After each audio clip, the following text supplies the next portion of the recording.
Depuis que j'ai quitté ton enseignement, je marche seul.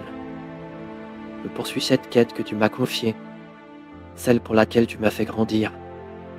Tu m'as dit qu'elle était essentielle à l'équilibre des choses. Mais je ne comprends toujours pas vraiment ce que je cherche.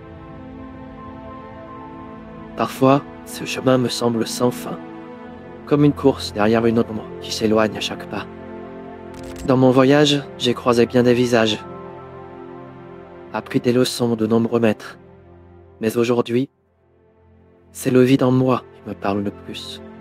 Ce vide, maître, que tu m'avais décrit, semblable à celui d'un vide de chi de la rate, je le ressens non seulement dans mon corps, mais aussi dans mon âme. Je me souviens de tes enseignements sur la rate, sur la manière dont elle nourrit le corps et soutient l'énergie. Mais qu'en est-il de l'énergie de l'esprit? Comment nourrir un esprit qui semble affamé de sens? Les enseignements que tu m'as laissés sont ancrés en moi, mais parfois, ils ne suffisent pas à combler ce vide. J'ai souvent cherché des réponses dans le monde extérieur. J'ai écouté les sages taoïstes, les moines bouddhistes, les maîtres confucianistes. Tous m'ont offert leur vérité. Et pourtant, le vide persiste. Ce vide n'est pas uniquement une absence de nourriture physique ou de savoir, c'est une absence de sens. Un besoin de quelque chose qui ne peut être comblé par les mots des autres, ni par la soif de connaissance.